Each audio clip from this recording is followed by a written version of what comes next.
Hello guys, I know it's been a bit, like a week now. I'm so sorry. I honestly don't know what I'm doing with my life right now. I'm still trying to find a schedule, and I know we're already almost halfway through with everything, and it's exhausting. Um, this isn't like that much of a problem for me. It's more so just other schoolwork and stuff is really bugging me. So I finally have the chance to just sit down in my chair. I have my heated blanket with me, and hopefully I can just do a few chapters and just kind of record them all, label them all, edit them all, and then post them on a schedule, so I can have something for you guys as a schedule, But yeah, I hope you all are having a wonderful day and you had a wonderful week. But yeah, let's get into it. Sorry for the long intros. Mastermind Rise of Anarchy. Written by Clouds. My head in the clouds, not coming down. Read by Reen MHA. Chapter 24. Fly. Summary. Beware of what happens after sunset. Fumikage was conflicted as he walked back to the dorms. For the first time in a while, he didn't feel completely and utterly alone. But that came at the cost of associating with the same people everyone expected him to become. Kinda. He wasn't quite sure the world was as black and white as he'd grown up believed, because Maggie seemed more like an older sister than a cold-blooded killer, and even Mustard didn't seem too terribly evil, as long as he kept his mouth shut. They didn't push him away like others did. Perhaps that was because they were dangerous enough to protect themselves if he did attack them for whatever reason. But they were supposed to be bad guys, so why was it starting to feel like it was almost the other way around? Dark Shadow liked the meeting too. Even if he never said anything about them, Fumikage could tell. He didn't want them to feel lonely anymore, but Fumikage thought the meetings were good for Dark Shadow in another way too. His entire life, he had been told to tame Dark Shadow. He could understand, of course. His quirk was dangerous and could hurt people, had hurt people, when he had lost control. But Magni and the others at the meetings were always saying to embrace his power. That, while yes, Dark Shadow was dangerous, he wasn't something that needed to be controlled, but rather encouraged and guided to do amazing things. It would be exhilarating if Fumikage could be 100% certain that this was true. He hoped it was, because the more his classmates pushed him away, the more he was forced to rely on Dark Shadow, and the more he realized that he didn't want to tame him. Wildness and inner darkness were inseparable parts of his quirk, and, by that extension, an irreplaceable part of Fumikage himself, and at this point, he wasn't certain he wanted to reject that any longer. Fumikage sighed and shook his head as he turned down the empty street side. What mad banquet of darkness! He almost jumped out of his skin, and Dark Shadow grew and wrapped around him to protect his back, as he heard someone laugh behind him. You haven't changed a bit, huh, baby bird? Still as much as an edgelord as ever. Fumikage tensed and turned around. Slowly, Hawks's wings were tied, but the shadows muted the red and helped him to blend in more than Fumikage was comfortable with, even if his costume was still mostly the same. It was warm enough that he'd ditched the jacket, and with the black and gold mane as its accent colors, combined with the way he perched on the street lamp so that he was almost completely out of sight of the light, he looked part of the villain he'd become. Max smiled and tilted his head slightly. What? No hello?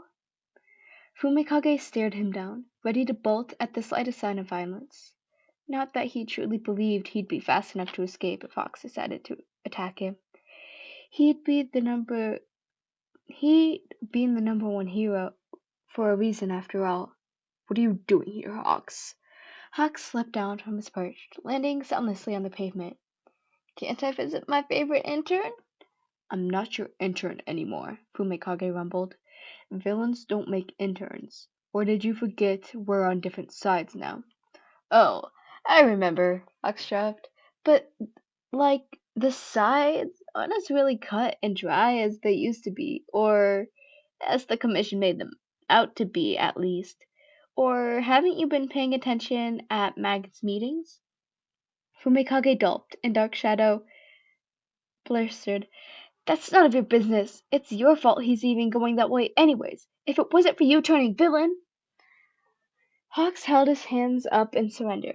Hey, now can you really blame me for doing whatever I could to free myself from the monsters that had been manipulating me my whole life? Sounds like some people are judging you for something you had no say in. You really should be punished just because I made the decision to steal my life back and become into my own? No, Fumikage grumbled. But that's what happened. So, excuse me if Dark Shadow and I refuse ourselves to become more tainted by your inner darkness. Hawks rolled his eyes. Take control of your own life. It's a disease, baby bird. But if you want me to buzz off, I can respect that. Fletchlings have to leave the nest, all that.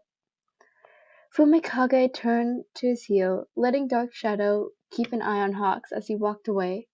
Not that Hawks had shown any signs of wanting to harm him. He'd half expect Hawks to follow him, but he didn't. But just when he thought he was out of the woods, he heard Hawks's voice behind him. My number's still the same, he called out. Labravat worked some of her magic so the heroes can't track any calls from it. Just in case you ever need someone to talk to. I'm happy to come to your rescue, you know. That's what I have my classmates for, Fumikage lied. I don't need you to free me.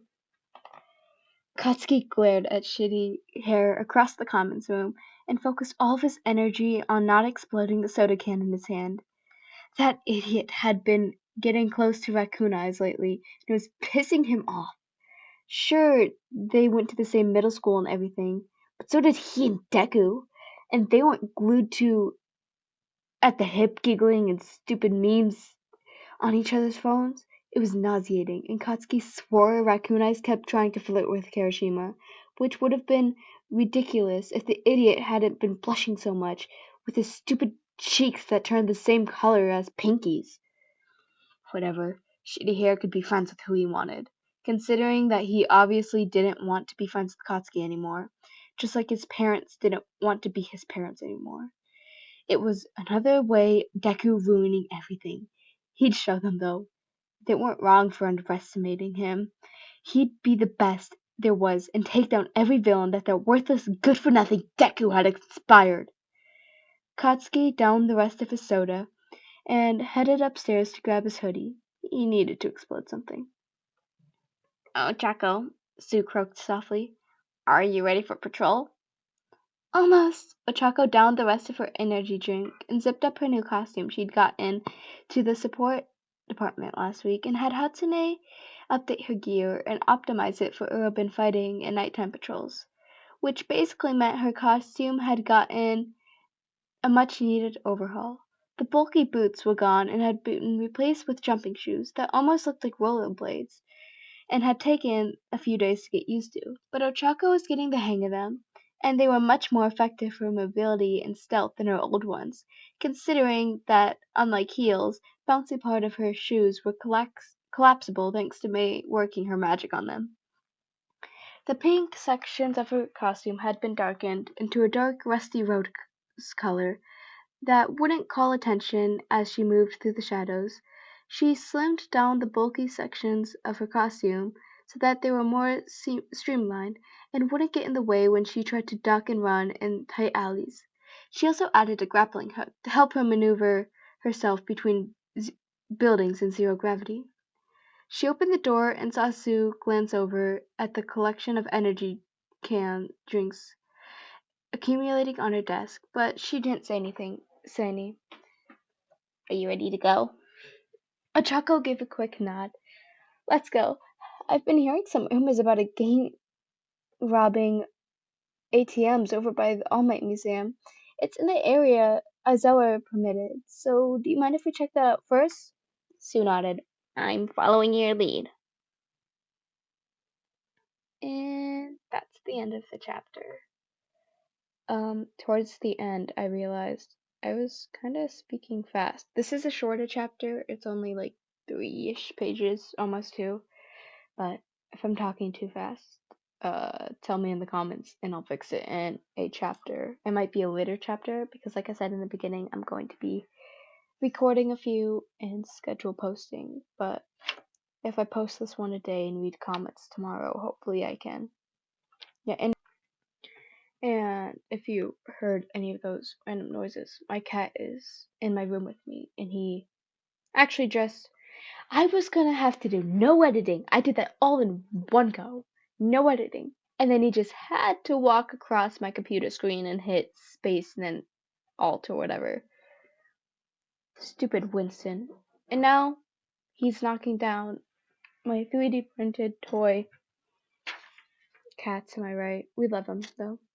Anyways, guys, I hope you have a great day. And I will see you in the next chapter. Peace.